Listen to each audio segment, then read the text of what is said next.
President and the Chairman for this 10th Asian Championship, President of Taekwondo Association of India, and Chairman for this 10th ITF Taekwondo Asian Championship to be held in Coromandela from 19th to 25th August 2022.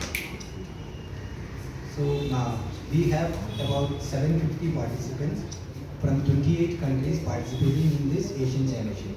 This is the first time such a large contingent of Asia countries are participating in India.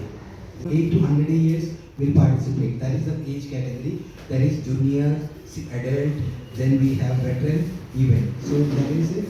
So we have a demonstration by the Korean team also, and our chief guest is the respected governor, honorable governor of Karnataka has agreed to be the chief guest in this event on the inaugural day, that is on 21st August 2024 at 4 p.m. onwards. So this event will go till 25th of August. So Master Pradeep Janardana, ನಾನು 7th degree black belt, Karnataka ತೈಕ್ವಾಂಡೋ ಸಂಸ್ಥೆಯ ಕಾರ್ಯದರ್ಶಿ ಮತ್ತು ಭಾರತ ತೈಕ್ವಾಂಡೋ ಸಂಸ್ಥೆಯ joint secretary, ಜಂಟಿ ಕಾರ್ಯದರ್ಶಿ ಮತ್ತು ಈ ಒಂದು ಕ್ರೀಡೆ ಆಯೋಜಕನಾಗಿ ವೈಸ್ ಚೇರ್ಮನ್ ಆಗಿ ಕಾರ್ಯನಿರ್ವಹಿಸ್ತಾ ಇದ್ದೀನಿ. ಏನೊಂದು ಈ ಕ್ರೀಡೆ ತೈಕ್ವಾಂಡೋ ಕೊರಿಯನ್ ಮಾರ್ಷಲ್ ಆರ್ಟ್ ಮೊದಲನೇ ಬಾರಿಗೆ ಇಷ್ಟೊಂದು ದೇಶಗಳು ನಮ್ಮ ಭಾರತದಲ್ಲಿ, ಎಸ್ಪೆಷಲಿ ನಮ್ಮ ಕರ್ನಾಟಕದಲ್ಲಿ ಬೆಂಗಳೂರಿನಲ್ಲಿ ಆಯೋಜಿಸ್ತಾ ಇದ್ದೀವಿ. ಯಾವುದೇ ಬೇರೆ ಕ್ರೀಡೆಗೆ ನೀವು ಹೋಲಿಸಿದ್ರೆ, ಫಾರ್ ಎಕ್ಸಾಂಪಲ್ ಈ ಅಥ್ಲೆಟಿಕ್ಸ್ ತೊಗೊಂಡ್ರೆ ನಿಮ್ಗೆ ಎಷ್ಟೊಂದು ಈವೆಂಟ್ಸ್ ಇರುತ್ತೆ, 100 meters, 200 meters, 400 meters. Okay, so ಇದೇ ಥರ 9 ಇವೆಂಟ್ ಮಾಡ್ತಾ ಇದ್ದೀವಿ. ಫಸ್ಟ್ ಟೈಮ್ ಇಂಡಿಯಾದಲ್ಲಿ ಹಿಸ್ಟ್ರಿ ಇದು. ಸೊ ಇಂಡಿಯಾದ ಟೀಮ್ ಸುಮಾರು ಒಂದು 3 ತಿಂಗಳು ಬೆಂಗಳೂರಲ್ಲಿ ಕೊರೆಯಿಂದ ಒಬ್ಬರು ಮಾಸ್ಟರ್ ಕಿಮ್ ಜಾಂಗ್ ಚೋಲ್ ಅಂತ ಅವ್ರು ಬಂದು ಟ್ರೈನಿಂಗ್ ಕೊಡ್ತಾಯಿದ್ರು. ಇಂಡಿಯಾದಿಂದ ಸುಮಾರು 220 ಜನ ಪಾರ್ಟಿಸಿಪೇಟ್ ಮಾಡ್ತಿದ್ದಾರೆ. ಅದೊಂದು ಹೆಮ್ಮೆಯ ವಿಷಯ. ಸೊ ಏನು ಹೆಮ್ಮೆಯ ವಿಷಯ ಅಂದರೆ ಕರ್ನಾಟಕದಲ್ಲಿ ನಡೀತಾರೆ, ಬೆಂಗಳೂರು ನಡೀತಾರೆ ಅಂತ ಇದೊಂದು ತುಂಬ ಖುಷಿಯ ವಿಷಯ.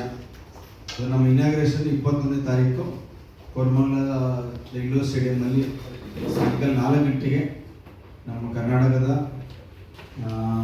ಗವರ್ನರ್ ಶ್ರೀ ಥವರ್ಚಂದ್ ಗೆಹ್ಲೋಟ್ ಅವರು ಬರ್ತಾ ಇದ್ದಾರೆ. ಸೊ ಜೊತೆಗೆ ಈ ಒಂದು ಇವೆಂಟ್ನ ಪೂರ್ತಿ ಅವರ ಒಂದು ಸಾರಥ್ಯ ನಡೆಸ್ತಾರೆ ಅಂದರೆ ಶ್ರೀ ಕೃಷ್ಣ ಬೈರೇಗೌಡರು, ನಮ್ಮ ರೆವಿನ್ಯೂ ಮಿನಿಸ್ಟ್ರು. ಅವರೊಂದು ಸಾರಥ್ಯದಲ್ಲಿ ಪ್ರತಿಯೊಂದನ್ನು ಶುರುವಾಗಿಂದ ಹಿಡಿದು ಇಲ್ಲಿವರೆಗೂ ಅವರೇ ನಡ್ಸ್ಕೊಂಡು ಬರ್ತಿದ್ದಾರೆ. ಸೊ ಧನ್ಯವಾದಗಳು ಅವರಿಗೆ, ನಮ್ಮ ಕರ್ನಾಟಕ ಸರ್ಕಾರಕ್ಕೆ. ಸ್ಟೇಡಿಯಂದು ಮತ್ತೊಂದು ಏನು ವ್ಯವಸ್ಥೆಯನ್ನು ಅವರು ಹೆಲ್ಪ್ ಮಾಡಿ ಅವ್ರ ಕಡೆಯಿಂದ ಮಾಡಿಕೊಡ್ತಿದ್ದಾರೆ. ಸೊ ಇನ್ನು ಬೇರೆ ಅತಿಥಿಗಳು ಅಂದರೆ ಎಲ್ಲ ದೇಶದಿಂದ VIP ಬರ್ತಿದ್ದಾರೆ. ಕ್ಯಾಂಬೋಡದಿಂದ ಮಿನಿಸ್ಟ್ರು ಬರ್ತಿದ್ದಾರೆ, ಪ್ಲಸ್ DPR ಕೊರಿಯಾ ಇದು 93 ಜನ ಪಾರ್ಟಿಸಿಪೆಂಟ್ ಬರ್ತಿದ್ದಾರೆ. ನಮ್ಮ ITF ಪ್ರೆಸಿಡೆಂಟು, ಅಂದರೆ international taekwondo federation, plus Asian taekwondo federation president ಅವರು ಕೂಡ ಬರ್ತಾ ಇದ್ದಾರೆ. ಸೊ ಆಲ್ಮೋಸ್ಟ್ ಎಲ್ಲ ಪ್ಲೇಯರ್ಸು ಲ್ಯಾಂಡ್ ಆಗ್ತಾ ಇದ್ದಾರೆ. ಇದೊಂದು ಮೋಸ್ಟ್ ಮೆಮೊರಬಲ್ ಇವೆಂಟ್. ಸುಮಾರು 7 ದಿವಸ ಕಂಡಕ್ಟ್ ಮಾಡ್ತಾ ಇದ್ದೀವಿ. ಯಾವುದೇ ಒಂದು ಕ್ರೀಡೆ ಇಷ್ಟೊಂದು ದಿವಸ ಇಷ್ಟೊಂದು ದೊಡ್ಡ ಮಟ್ಟದಲ್ಲಿ ಕಂಡಕ್ಟ್ ಮಾಡಿರಲಿಲ್ಲ.